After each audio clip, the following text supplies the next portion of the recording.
Mr. Speaker, sir, I am elated this afternoon listening to members debate the President's speech for the very first time, an opportunity to many of them critique, agree, disagree. Mr. Speaker, I want to begin by lauding the President on very serious departures from the past.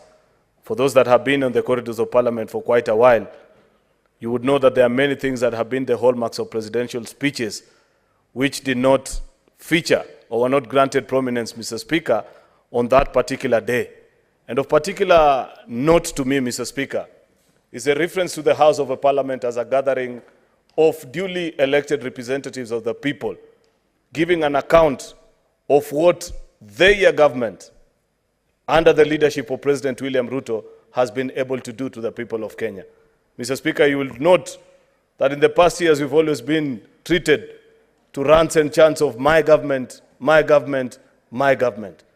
It is a single act of patriotism when as a leader you appreciate and you know that the position of a president is a position of public trust, that others have considered you, that this is an opportunity through which you can lead and make the lives of the people that elected you better. Second and most important thing, Mr. Speaker, is to celebrate and appreciate the fact that in all the 102 paragraphs that form the part of this particular speech, the President is spot on 100%, Mr. Speaker. And he speaks and gives an account of policies, programs, legislative interventions, in terms of funding and other policies, Mr. Speaker, that have been undertaken in the last 20 months, Mr. Speaker, of trying to make the lives of Kenyan people better. Thirdly, Mr. Speaker, this conversation cannot be complete and you cannot have a complete picture. And I know that while Mr. President tried to avoid delving into our past, we know for a fact, Mr. Speaker, that it is a past that informs us of the future. He did not tell the country that he found a tattered economy with only 90 million Kenya shillings in the accounts of Central Bank Kenya, that Kenya was like a baby that had escaped the jaws of a crocodile along River Tana, where Senator Mungatana comes from, Mr. Speaker. That this economy had been battered, had been mismanaged, and things were terribly bad. In fact, Mr. Speaker, I agree with those that have argued before, Mr. Speaker, that in the unfortunate event that this government had gone to the very hands that were managing it before September 2022, we would be worse than Ghana today, Mr. Speaker. We would have been auctioned, we would have been victims, Mr. Speaker. What is the point of order, Senator Eddy? Senator Eddy, what is the point of order?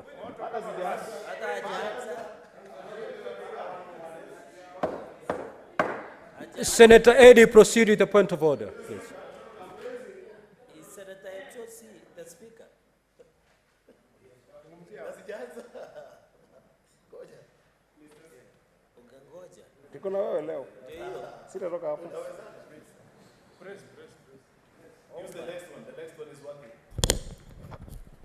Mr. Speaker, I rise under standing order number 101 and 105.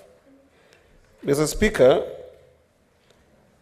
you have ruled when a member of the minority side was submitting on this speech, on the content of this speech, and restricted senators to the content of this speech. The majority leader is introducing things that the president did not talk about in this speech. Number one. Number two, on the statement of fact, Mr. Speaker, the majority leader is telling the country that when the president took over office, the national coffers had only 90 shillings. No, he said 90 million shillings, okay? Mr. Speaker, can he substantiate that statement in the House and tell us a country that was running on 90 million with all the public service components of this country going to trillions of money, Mr. Speaker, is he in order to cast aspersion on our whole country to having been that broke, where the president himself was a deputy president, flying with choppers, driving vehicles, that cannot sustain themselves even for a month at 90 million, Mr. Speaker, is in order. Majority Leader, you have made allegation to the extent that when His Excellency the President took over the running of the affairs of this country, Yeah. at that time, the books of this country were reflecting 90 million at hand. You need to substantiate that. You may either do so right away, or you may do that tomorrow. Mr. Speaker, I thought there is only one speaker in the House. I am struggling to get your instructions because there is a whole battalion of... Senator Mogeni, if you proceed in the manner you're proceeding, you'll be watching the Majority Leader at the lounge. So kindly let me steer. Mr. Speaker, I want to dissuade you from sending Senator Okongo Mogeni out. These are the few instances he's in the country. So allow him, allow him to enjoy the proceedings of the House. Mr. Speaker, first of all, I will provide... Yes, Senator Mogeni. Senator. You cannot let my good friend, Senator of Kericho, to get away with that statement. You know, Mr. Speaker, I took over from Senator of Kericho, and I have looked at his records at the commission, vis-a-vis the times he used to be in this house. In fact, my yardstick has always been to ensure that I don't perform as Cheriot did in traveling. So you should be the last person to speak about traveling. In fact, we are working so hard to ensure that we don't do the kind of travels he did. And Mr. Speaker, you know the people of Nyamira know that I'm a very diligent person. What is your point of order, Senator Mogeni? I am challenging Senator Cheriot to withdraw that statement he has made, that this is the only time. You heard him say so, that this is the only time I'm in the House. And Mr. Speaker, you can look at the record. I'm always in this House, Mr. Speaker. So that statement by Senator Cheriot, who is my friend, is imputing bad motive on my person as Senator of Nyamira, and I'm asking him to withdraw and tender an apology to me, Mr. Speaker. Senator Cheriot, you've made assertion to the fact that the Senator for Nyamira, for the first time, is in the House because he's always out of the country. Mr. Speaker, I wish to withdraw the word only today, being in the House, but to say that this is one of the rare occasions. Mr. Speaker, it's not as passions because Senator Eddy, you must appreciate that Senator Okongo Mogeni is a constitutional office holder. The works of a commissioner are such busy that sometimes they may involve travel within and without of these borders. Therefore, it is not a wrong thing to say that the commissioner is busy and travels. And when he has an opportunity to be in the House, it's an important time that he be granted an opportunity. Senator, I don't think Senator there's Cheriot, anything wrong with that, Mr. That is Speaker. not what you said. Now you're explaining it in a more honorable way. Yes. Now proceed to conclude your remarks. How can I conclude, Mr. Speaker? I have not begun. I have 60 minutes. I will conclude at about 5:30. Proceed. Yes. Mr. Speaker, sir, I wish to carry on with debate, and congratulations to His Excellency the President on a brilliant speech that he gave, an account of the work that his administration has done. Of course, Mr. Speaker, I made remarks to the effect that when His Excellency the President took over this administration, as per the CBK records on the bank balances that were maintained, Mr. Speaker, there was only 90 million Kenya Senator shillings. Maruma, what is your point of order, Senator Okay, Cheriot? okay. Now, honorable Speaker, senators, we need to make progress in this debate. Yeah, If you notice, we spend a lot of time on points of order. Mr. Speaker, I think Senator Cheruiyot was supposed to substantiate the fact that the coffers had 90 million before. He was doing exactly that. He was doing exactly that when you rose on a point of order. How sober? Senator Eddy, the chair knows exactly what he's doing. You prompt me to do something, I'll throw you out. I wish Senator Mwaruma was listening, because that's exactly what I was explaining, that I will provide before this House in the next 24 hours the CBK bank balances of GOK at that particular time. Mr. Speaker, it goes beyond saying that things were so bad at that particular time that billions were being withdrawn via WhatsApp messages, Mr. Speaker. And we have it on authority of the control of budget. The constitutional office holder that is allowed, Mr. Speaker, to grant withdrawals out of the exchequer, Mr. Speaker.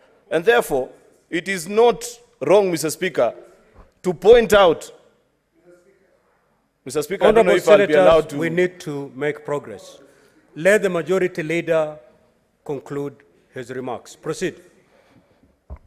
Mr. Speaker, second thing, Mr. Speaker, is that His Excellency gave an account of programs that have been run by this administration, of course, top of which, Mr. Speaker, featured prominently, is a very successful Hustler Fund initiative, Mr. Speaker, that has lent out billions to ordinary citizens, Mr. Speaker. More than 10 million Kenyans have borrowed. I don't know what are the latest statistics from CBK on bank customers, Mr. Speaker, but if you are to rank the Hustler Fund hand-to-hand, site-to-site, with various commercial banks of this country, Mr. Speaker, it will prominently feature among the top 2, if not the top 3. These are ordinary citizens that previously, Mr. Speaker, would not have had ease of access to credit. We have rescued ordinary hustlers, Mr. Speaker, who are borrowing at 300%, Mr. Speaker, to now borrowing at 8%, Mr. Speaker. In fact, Mr. Speaker, I had one of the leaders speak, I think it was Senator Sifuna, because I watched yesterday, celebrating about the default rate. He ought to be ashamed of himself, Mr. Speaker, because he knows that as a leader, he is one of the people who told ordinary citizens to take that money and not pay, without informing them, Mr. Speaker, that us as members of parliament, when we take our 3% mortgage, we make sure that we repay so that we are able, Mr. Speaker, to borrow again. Such bad example from leaders and speeches have inspired many young people to be misled. I celebrate the fact, Mr. Speaker, that I have seen further down the President's speech that an amnesty is being extended to many of these young people. And we have been cited examples of people from across the country, from the coast to northeastern, to the western part of the country, Mr. Speaker. People who have borrowed in excess of 1,000 times and saved many times and are able now to transact and do business, Mr. Speaker, courtesy of this revolutionary product, Mr. Speaker. I wish, Mr. Speaker, to urge and insist on the President, Mr. Speaker, to continue investing in that particular product and even double the amount which ordinary citizens can borrow, Mr. Speaker. I am aware, Mr. Speaker, because I represent the government side in this House, Mr. Speaker, that on the 30th of this month, such a product is going to be launched. And to the ordinary people that are continuing to borrow and are partaking of this particular product, Mr. Speaker, their life is increasingly getting better. Mr. Speaker, at a default rate of 73% for a GOK product, that is extremely successful. People need to compare what are the default rates, Mr. Speaker, of other government and economic stimulus programs that have been run before. People used to take money and disappear. But at least on this particular product, Mr. Speaker, at 73%, and I know it's going to increase and it will get better, because there are people who disappeared with 500, Mr. Speaker, but at the end of this month, when they see what is going to happen to those that have been diligent, those have borrowed and repaid, many of them are going to be diligent enough and return to this particular product, Mr. Speaker. Mr. Speaker, one of our campaign promises which the President spoke very prominently about in this particular speech is a fertilizer subsidy program, Mr. Speaker. That because of that specific intervention, we have added more than 200,000 bags of maize, Mr. Speaker, into the economy. That's why, and it is an irrefutable fact, Mr. Speaker, that today, if you walk into any supermarket in this country, you will buy a packet of unga for anywhere between 145 to 180 Kenya shillings. You know very well, Mr. Speaker, that the obtaining price at the time this administration came into office, Mr. Speaker, was in excess of 200 Kenya shillings. That is what we are speaking about, the ability to bring down the cost of living, Mr. Speaker, that ordinary citizens are able to see, Mr. Speaker, that because of us subsidizing production, as opposed to the lopsided economies that was being run by the cartels who were in charge previously, Mr. Speaker, where you're subsidizing consumption, only benefiting the millers and the big boys of this town who are running big corporations and big farms, Mr. Speaker. The person that we have subsidized and made sure that they're able to produce cheaply and competitively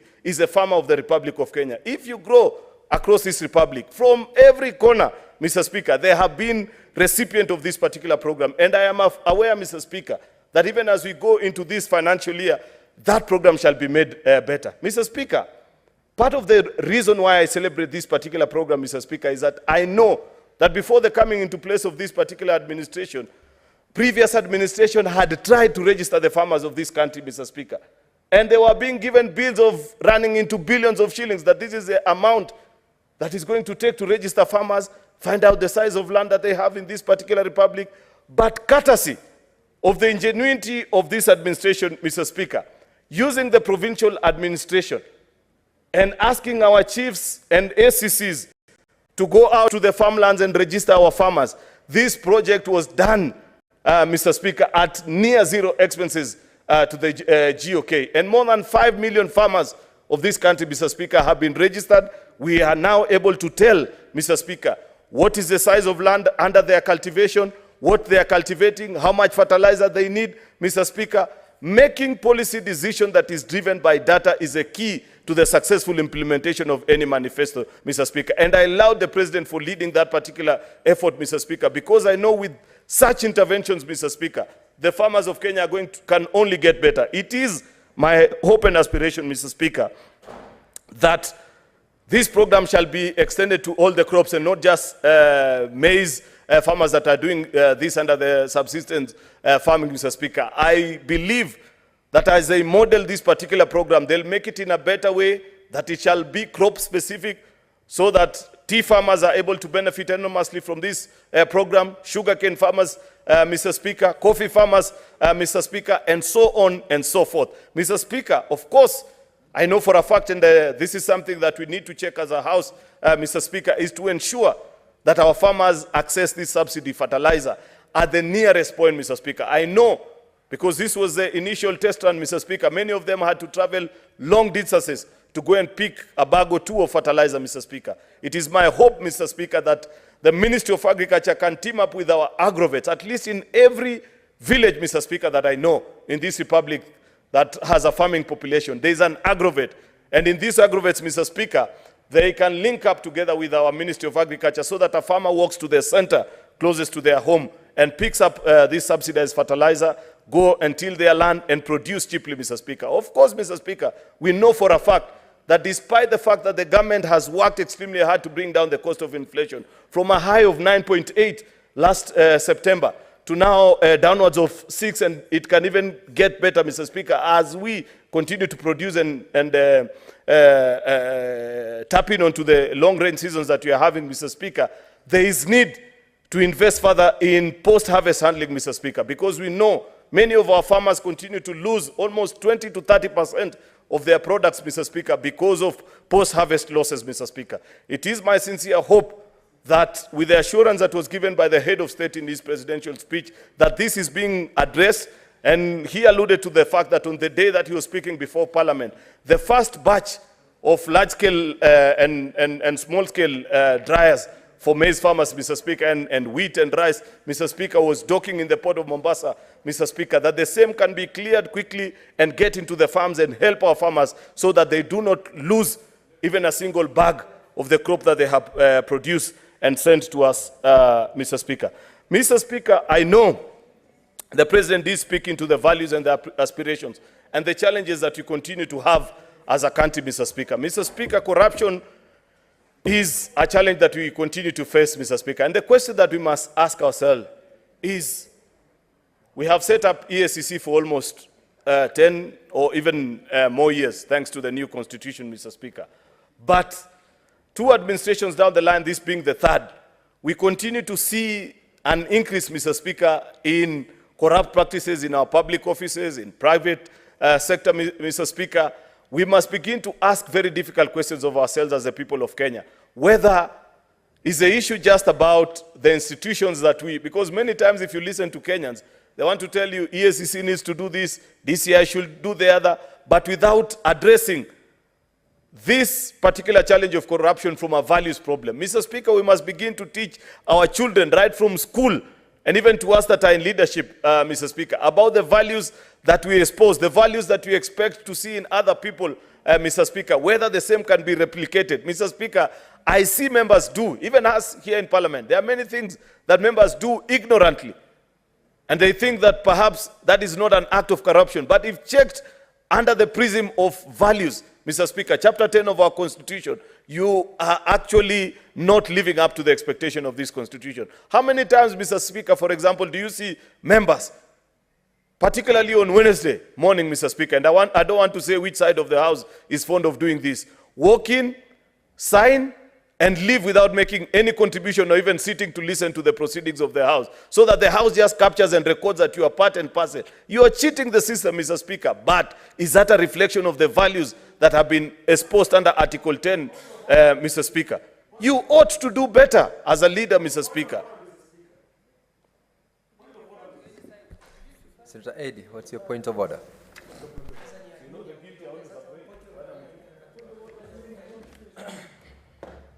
Mr. Speaker, your chair had ruled on 101, Mr. Speaker, on parliamentary language here.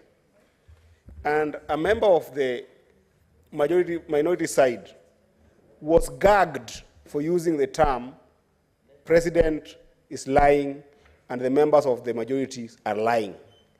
What is so different in the using the word lying and throwing aspersion on the members of parliament and saying they're cheating, Mr. Speaker?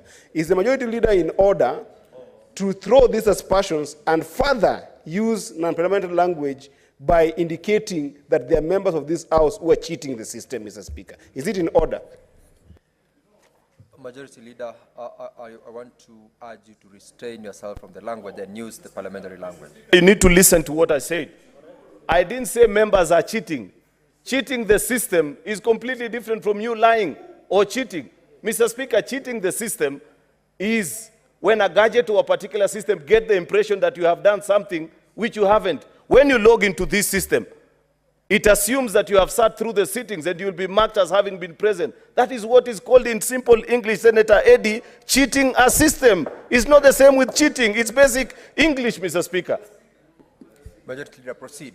Yes. And restrain yourself on the language that you're using. Make sure you... No, what I need to restrain myself parliamentary is the kind of English that I Proceed, use, Mr. proceed, Speaker. proceed. Perhaps it will find better favor, Mr. Speaker, if I spoke in a simple language which everybody will appreciate and say that I haven't misled or insulted anybody, Mr. Speaker, because it is my plain understanding.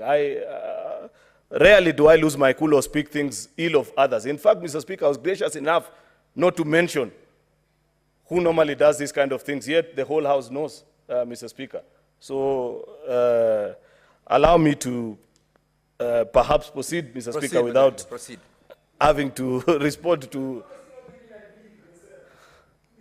Mr. Speaker, you need to protect me from Senator Eddie, because otherwise I'll easily be distracted. Mr. Speaker, I will continue to speak on a very important topic that the President touched, about the transformation that is happening in our economy. Mr. Speaker, it is a fact that cannot be disputed that our debt to GDP ratio is at an all-time high. That as we speak today, at 71% debt exposure, it simply means, Mr. Speaker, that for every 100 shillings that you are collecting, only 29 is left for counties to pay salaries, to do development. Mr. Speaker, it is a fact that not even a magician can work any miracle when you are handed over such an economy. But the question that we need to ask ourselves is, what has the president, what has this administration done? And I agree with him when he reports that this country is on a path of transformation, because the first and the simple basic thing that he has done is to reduce on our fiscal deficit from an upwards of 8 to 9% to 5.4 in this current financial year, Mr. Speaker. And I know for a fact, Mr. Speaker, that there is even a further supplementary budget, which our colleagues in the other house are likely to debate tomorrow, that is lowering that fiscal deficit, Mr. Speaker, to ensure that, one, we live within our means. That, two, Mr. Speaker, we are responsible in our borrowing. That, three, and most importantly, we tell Kenyans the truth, that for a long time, Mr. Speaker, we have lived a lie.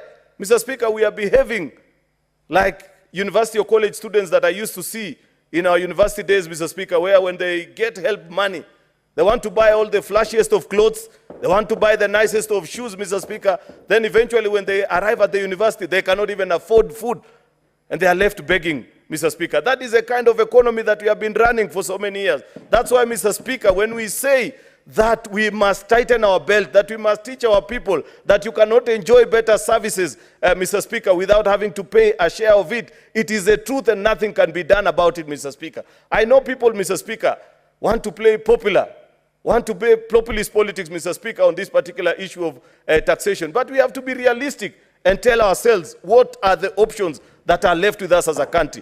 Default is not an option. There is no responsible administration that is going to default on its debts, Mr. Speaker, and look straight into the eye of its citizens and say, because we did not want to make you feel the burden, allow us to default, Mr. Speaker. We know what has happened to countries that have defaulted, Mr. Speaker. Things will get even worse. But the president is simply telling the country that let me be a responsible father and tell you the hard facts that between you as the adult population today in the Republic of Kenya and the future generations, that is our children, our young people that are in schools, feeling the pain of a country that has been ravaged by debt, Mr. Speaker, we'd rather feel the pinch as a parent generation, Mr. Speaker, so that our children can inherit a sound economy, a country that is thriving, Mr. Speaker, a better nation than what was handed over to us, Mr. Speaker. And I agree with the president on that particular decision. Many a times, Mr. Speaker, people debate, people speak about these particular things. Oh, there's too much taxation. Cost of living is too high. There is no assumption, Mr. Speaker.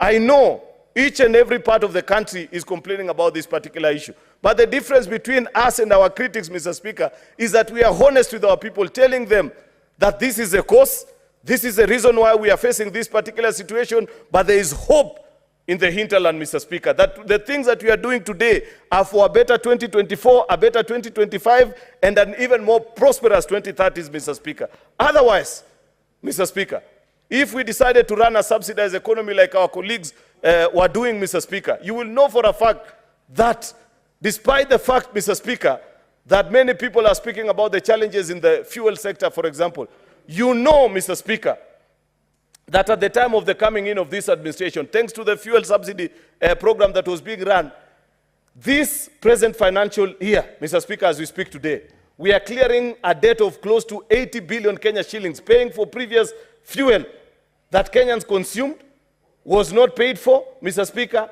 but it passed and parcel of the bills that we are living today. Up to how long, Mr. Speaker? Senator Aaron, do you want to be informed by Senator Eddy? Until, first of all, he learns, Mr. Speaker, how to seek, Mr. Speaker, the attention of the Speaker. That is, you know, Mr. Speaker, in this house you graduate and learn. If he has not known how to use the gadgets, Mr. Speaker, and is using the mouth instead, does he really merit to inform a majority leader, Mr. Speaker? He has done it. He's done No, it. no, He's no, done no. it. Mr. He's Speaker, done it now. let me help you. There's an intervention. How you get the intervention of the Speaker is that you press and you wait. You don't shout, Mr. Speaker. That is a lesson that I want to pass on to Senator Eddy. It's been rejected. Proceed, Senator Aaron. Mr. Speaker, sir, I don't mind being informed by Senator Eddy now that he has learned, so long as he promised, as Mr. Speaker, not to be shouting at the Speaker, Mr. Speaker. But at the next opportunity, he must commit before informing me, Mr. Speaker, that he has learned the lesson of how to seek the attention of the Speaker. So, proceed to inform Senator Eddy. You know, majority, and I want to call you a very special name, majority, not even senator. you have talked about a very patent issue on the issue of taxation. And I do agree with you to some extent that we must indeed raise some capital to be able to help our country to deal with the issue of debt. But it can't be that we are going towards over-taxation. Because what I wanted to inform you about is that when you raise the taxes to the extent that we have seen them raised in the past few months, majority, even whether you like it or not, businesses have to make a business decision. Are you aware that 30% of our business today that the president found have now made decisions to close their businesses, including Saracen, that is one of the biggest marketing agencies in the country, have decided to cross borders and open offices in other countries so that they can avoid high taxation. The consequence, therefore, becomes that other means of seeking for this revenue befalls the president. And that is why the president now is forced to start looking for resources in other places like ID cards, death certificates, and other things that cannot raise revenue. So high taxation is what we're talking about, and I want to urge you, majority, that let us think about moderate taxation and not this high taxation that is killing business in this country. No, is this a point of information? Eddie, Speaker, that one should be declared a point of misinformation, Mr. Speaker, because the things that Eddie is saying are completely, Mr. Speaker, the opposite of things as they know. He needs to check the records of how many new businesses have registered this new financial year alone, Mr. Speaker, because, Mr. Speaker, people can see the transformational path and the journey that Kenya is on. I can tell you for a fact that I know more than 100 businesses that have since set up shop in this country. They wouldn't be reporting. Don't be lied to, Senator Eddie, by many of these fake news reports that you read in our newspapers about countries moving here and the other country. There is no business that comes to do charity in Kenya. They are here because they know this is East Africa's largest economy. The opportunity to make profit here is better than in any other East African country. So nobody should sit here and pretend as if they were doing any charity in Kenya. They are here to make money. And therefore, Mr. Speaker, I laud the policies that have been made. Finally, Mr. Speaker, on this particular issue of taxation, is that Senator Eddie and his team and those that think like him need to read and understand that Kenya's tax to GDP ratio stands at a paltry 17%. If you compare with our peers, countries that you want to compete with, South Africa and Egypt and Nigeria, they are way higher, upwards of 20%, Mr. Speaker. And therefore, Mr. Speaker, we cannot be competing with economies that are not in our region, Mr. Speaker.